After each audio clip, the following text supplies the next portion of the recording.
What's going on, guys? How you doing? I know it's been like 10 years since you've seen me, but yes, I'm back with another part of What If I Was in My Hero Academia Part 6. I know you guys have been like, oh my god, where's he at? Techie Gaming, Freddy, Techie No Techie, is he okay? Yeah, I'm alright, y'all. Honestly, after part 5, I really did like a really deep dive and a deep search as far as Ash related powers and abilities, and I really wanted to come back with something neat. I'm not going to tell you what it is, obviously. You have to figure it out, watch along. But we're going to jump directly into the episode, and it's going to start off with a news broadcast. You see a woman on the screen. You're at home watching the news, listening on the radio. You hear her voice. It has currently been over 2 weeks since the disappearance of possibly joining UA student Lee Jones, and Fat Gum has still not recovered from his brutal assault by the unnamed Red Villain. The child that he protected, as well as Moomin Rider, are doing okay in the hospital, but unfortunately Fat Gum has not recovered nor wakened from his coma, and Lee Jones has still yet to be found. So we're gonna cut over to, let's just say, a really dark place of town, dark part of town, whatever, right? Not like where Lee Jones was actually doing the exam itself, but a place actually really bad, like a really like, oh, this is a shady part of town. We're gonna cut over. It's gonna be Lee Jones waking up in a really small apartment, no lighting, a few candles out, and he wakes up and he kind of looks around and he's like, where am I? This isn't, where's Fat Gum at? Where's Kirishima? And then he kind of begins to panic. And then as he's, kind of panicking and kind of waking up, he's a little woozy. He's very much still out of it. But as he wakes up, he starts standing up and he starts looking around. He looks across from him, and across from him, he sees this thing. One right there. And taken aback, he falls back down to the ground and he kind of backs up. He's like, what is that? Where am I? And then he really starts to panic a lot more. And then the black creature begins to go towards Lee Jones. And it actually just, how do I describe it? I don't want to say it like, it just kind of begins to rub its head onto his side, and then it kind of actually just takes a seat and lies directly by him as he's sitting down. I don't know what this, Lee Jones obviously shaking. He tries to put his hand on it to pet it, and at first his hand goes through it, and then as he takes his hand back up, the creature looks up at him and then kind of puts his head back down, and then this time when he pets it, it's actually solid and he's able to actually pet it. During his realization of realizing he has no idea where he is, he doesn't know what this thing is, and his just overall level of fear, Stain walks into the room. So it seems you've finally woken up, have you? Oh god, it took a lot of effort to bring you all the way here. What's that thing next to you? And then Lee kind of looks at him and he's like, what happened? Because Lee Jones was unconscious when Stain attacked. So he doesn't know anything about Stain. He doesn't know that Stain came to fight. He doesn't know that Stain did or didn't swing on Fat Gum. He has no idea. So Stain looks at him and says, figured you weren't actually conscious. So you don't know what that thing is either that you conjured. And then Lee looks at him and says, I made this? And he's kind of pointing down towards the black wolfish looking figure. And Stain says, yeah, you did. You actually sent that at me after I took down that wannabe hero. That was a waste of my time. And then Lee kind of starts to click and he's like, are you talking about Fat Gum? What did you do to Fat Gum? Stain looks at him and says, calm down. I didn't kill him. I could have. But that's when that thing appeared. And every time I tried to slash it, my blade would go through it. But every time it tried to bite me or scratch me, it was solid. I don't know. I saw you help the fat one and that red-haired child in that confrontation with those two pathetic villains. But you never conjured anything like this until I was about to finish off Fat Gum. Could you explain to me exactly how you did this? Lee Jones, very confused. He has no idea what he's talking about. He's like, I didn't conjure this. Last thing I remember was Fat Gum arrived and then I woke up here. So you're just as pathetic and weak as the rest of them. That's fine. And then Stain begins to take out his sword and he begins to approach Lee. But then that's when the creature gets in front of Lee and begins to growl. Stain holds the sword outward, facing the creature as well as Lee. Well, you got yourself a nice little guard dog here. I'm not letting you leave. That's first. You've seen my face, and right now I don't feel like getting any extra wounds trying to kill you and getting bit by this rabid creature that you've conjured. Lee Jones is then he's taken aback because he knows Fat Gum is probably really hurt because he was already hurt protecting them. He doesn't know where Kirishima is. He doesn't know what happened to Moomin Rider. He doesn't know what this creature is in front of him. He just knows he's happy that the creature's trying to protect him, but he doesn't know what's going on. So then Lee Jones he works his way to his feet and he goes around the creature and he goes towards Stain. I want you to know something. I'm going to be a hero, and once I'm a proper hero, if you are still around, I'm going to stop you. Stain. Stop me, kid. Stop me. The only reason you're still breathing is because I don't feel like wasting the effort. But that does sound kind of fun.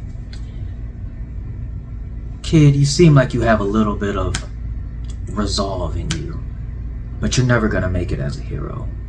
You'll die way before that, whether you have that little creature with you or not. You don't even know how to truly control it yet. So, how about this? My name is Stain. Stain the Hero Killer. I could use your abilities to make espionage and or surprise attacks a lot easier. What do you say, kid? If you help me, I'll help you. I know you can't fight. I know you can't truly defend yourself.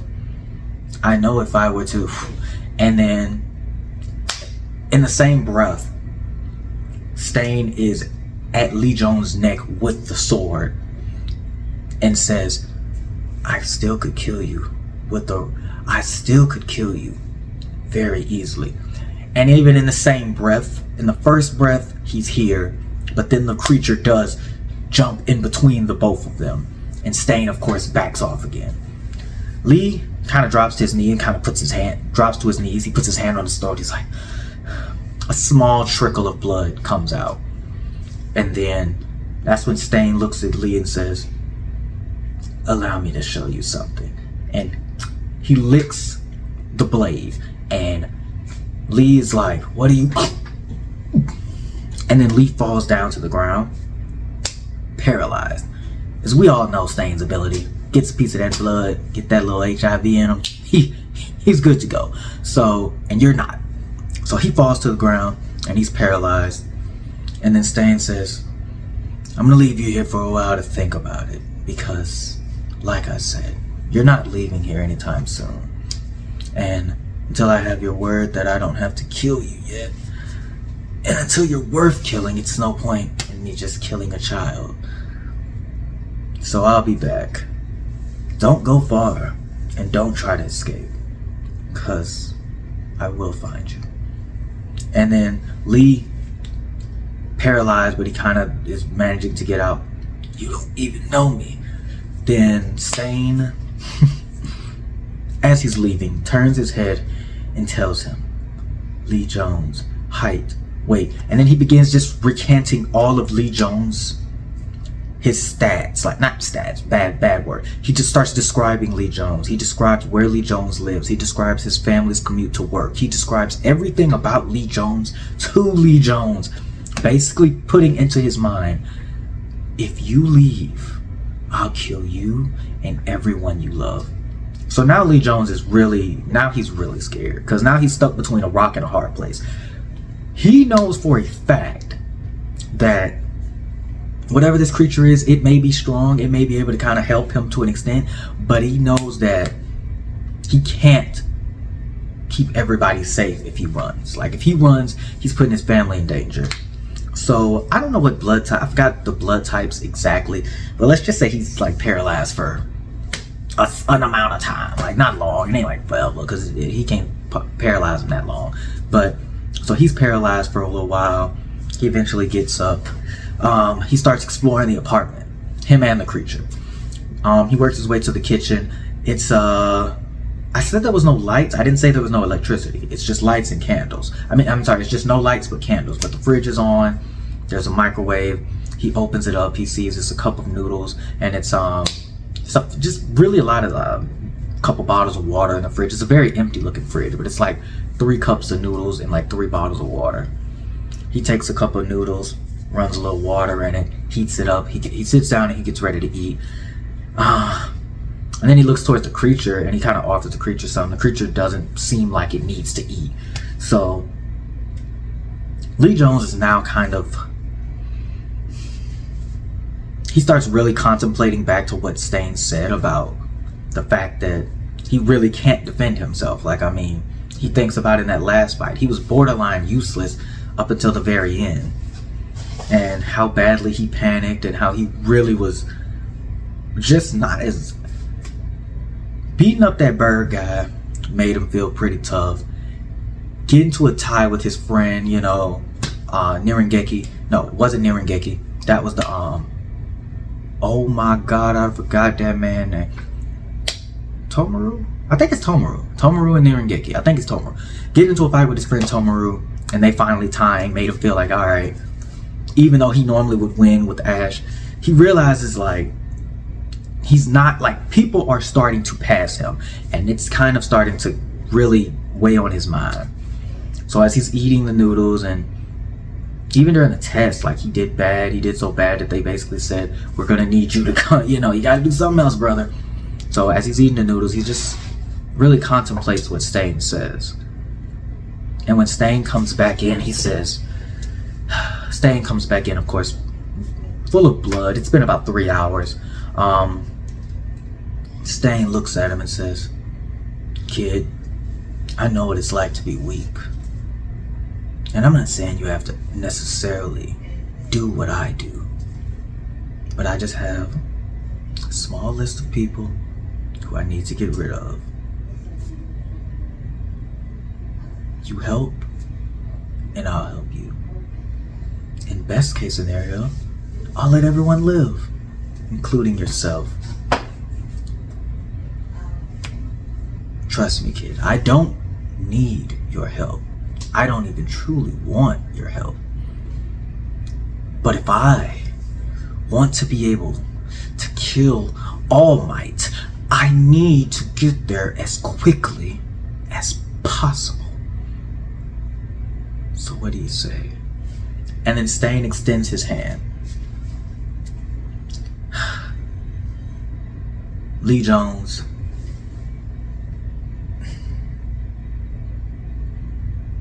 he takes the old cup of noodles he was eating and he throws it at Stain, and he makes a bolt for the door.